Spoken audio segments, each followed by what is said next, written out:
उसके अंदर कोई वायरस नहीं रहेगा। हमारे ऋषियों का शोध है। यस्पस्तिगतम पापम देहे तिष्ठति मामके प्राशनात् पंचगव्यस्य दहत्यग्निरिवेन्धनम्। ध्यान देना, हमारे हड्डी तक के वायरसों का विनाश होगा। हमारे ये तो सांस के वायरस है। हमारे हड्डी तक के पाप के परमाणु इस तरह से भस्म हो जाएंगे जैसे घास में आग जल करके और राख का ढेर बना देती है।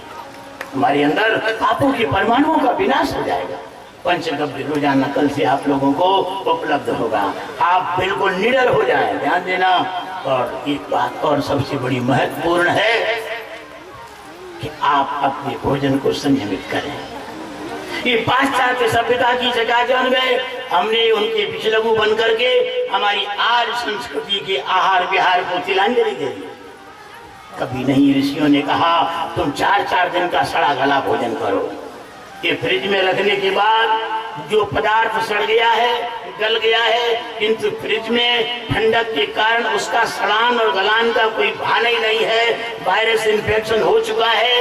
ऐसे पदार्थ को तुम सड़े गले को फ्रिज में रखे रखाए को खाते रहते हो। ये हमारी संस्कृति नहीं है। इसको तत्काल की महामारी है।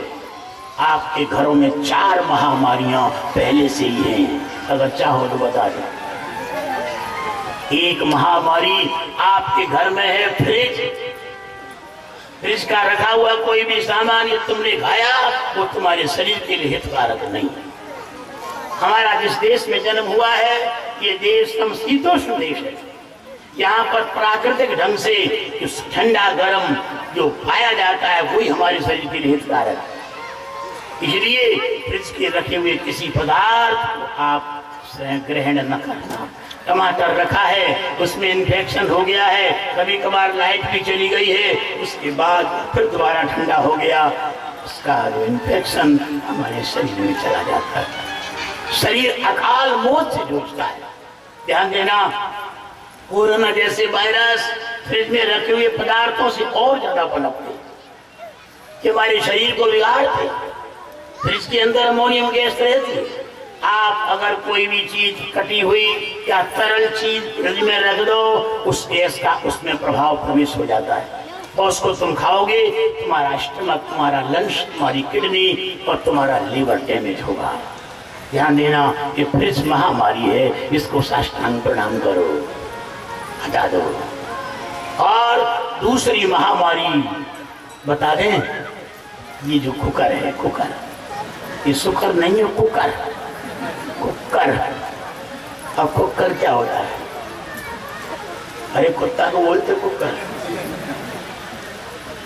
माताओं को बड़ी सुविधा होती है, 1 घंटे का काम 15 मिनट में होता है। नहीं नहीं, आलसी मत बनो, प्रमादी मत बनो। हमारी परंपरा को जरा देखो, हमारे शरीर को देखो। न देखो तुम अपनी संस्कृति को, किंतु शरीर तो तुम्हारा प्रिय है। कुकर में जो भी भोजन बनता है, ध्यान देना, भोजन पकता नहीं है, पकता नहीं। अन्न के दाने अथवा दाल चावल आदि उसमें डाले जाते हैं, पकते नहीं है, फटते हैं। बोलो ईमानदारी ना, फटना कार्य अलग है और पकना कार्य अलग है। पकना उस कार्य का नाम है जो सारे गुण धीरे धीरे उसमें अग्नि के सहयोग से उसी में व्यवस्थित रहे। फटना काम, गुण तो गए बाढ़ में और वो अवगुण और पैदा हो गया, फटने वाला।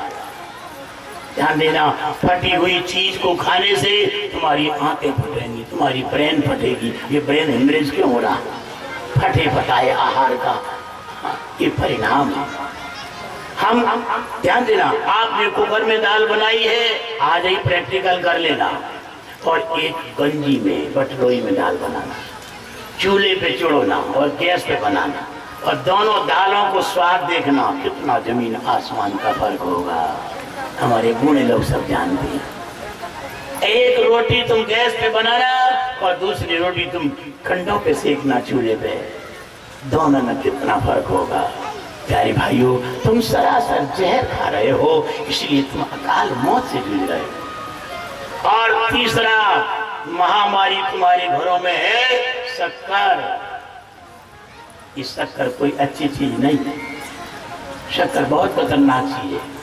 तुम्हारे शरीर में ग्लूकोज की मात्रा पहले ही आहार विहार से व्यवस्थित है। 1 लीटर पर 1 ग्राम इंसुलिन रहता है, 1 ग्राम शुगर रहती है, और जो आहार करते हो तुम उससे भी ग्लूकोज का निर्माण होता है।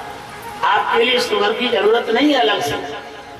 जैसे गाय भूसा खावे, बरसी खावे, घास खावे, उसके द्वारा दूध ही निकलता है, ऐसे तुम कोई भी चीज खाओगे भोजन में, उससे शुगर बनेगी, ग्लूकोज बनेगा। प्यारे भाइयों, वो ग्लूकोज तुम्हारे ब्रेन के लिए पर्याप्त है, इससे ज्यादा की जरूरत नहीं। तुम एक्स्ट्रा जो डालते हो वही तुम्हारे जीवन को नरक बना देता है। इसलिए इसको भी हाथ जोड़ो। अगर मीठा खाना ही है तो गुड़ खाओ, देसी गुड़ खाओ, ये नुकसान नहीं करेगा, तुम्हारी प्रक्रिया को ठीक रखेगा, पाचन तंत्र को दुरुस्त रखेगा। और चौथा महामारी है ये नमक। नमक जो समुद्री नमक है, ये नमक नहीं है, जहर। ये ब्लड प्रेशर की हर घर में जो शिकायत हो रही है, इसी नमक की देन है। इस नमक से हड्डियां कमजोर हो जाती हैं। प्यारे भाइयों, ये नमक नहीं खाना है, इसमें हमारे शरीर को हानि पहुंचाने वाले अनेक तत्व हैं। अगर तुमको नमक खाना है तो खनिज नमक खाओ, तो फलाहारी नमक होता है जिसको हम सेंधा नमक बोलते हैं, जो ढेले वाला आता है, उसको घर में पिसवाओ, धुलवा के उसको खाओ। उससे तुम्हारे शरीर में कभी ब्लड प्रेशर नहीं होगा, कभी अंधे नहीं होगे, तुम्हारी दृष्टि कम नहीं होगी, तुम्हारे अंदर पित्त कभी कुपित नहीं होगा। इनको घर से निकालो, आपका जीवन स्वस्थ और मंगलमय बने। ध्यान देना, अगर किसी को कोरोना हो गया है और उसको दूर करना है तो आपको उपाय बता देते। गौमूत्र 5 लीटर लेना और 5 लीटर ही गाय के गोबर का रस निकालना। ध्यान देना, कौन सी गाय? वो देसी गाय। देसी गाय के गोबर का रस और देसी गाय का गोमूत्र दोनों मिलाकर के एक हंडी में रख के और उसको आगी पे रख देना, उसमें से अर्क निकाल लेना। अर्क पद्धति से निकलता है, और उस अर्क को अगर 10-10 ml रोजाना पिलाओ, ऐसा ही कोरोना क्यों न हो महाराज, तो 11 दिन में समाप्त हो जाएगा, समाप्त हो जाएगा।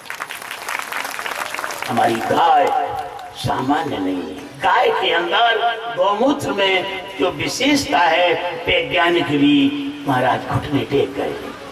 तो गाय के अंदर जैविक स्वर्ण होता है, गाय के अंदर सूर्य की रश्मियों से निर्मित होने वाला जैविक स्वर्ण गाय के गोमूत्र में पाया जाता है। वो जैविक स्वर्ण तुम्हारी जीवनी शक्ति जो समाप्त हो गई, रोग निरोधक क्षमता जो पावर में समाप्त हो गया है, उस जैविक स्वर्ण से फिर से वो तुम्हारी जीवनी शक्ति बहाल हो जाती है। तुम रोगों से लड़ने के लायक बन जाते हो। प्यारे भाइयों, तुम्हारी बॉडी स्टील बॉडी हो जाती है, कोई भी रोग तुम्हारे शरीर में नहीं बन पाएंगे। गौमूत्र अमृत है।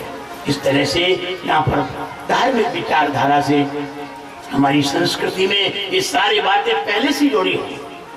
इस तरह की कोई बीमारी, इस तरह का कोई इन्फेक्शन होता ही नहीं था।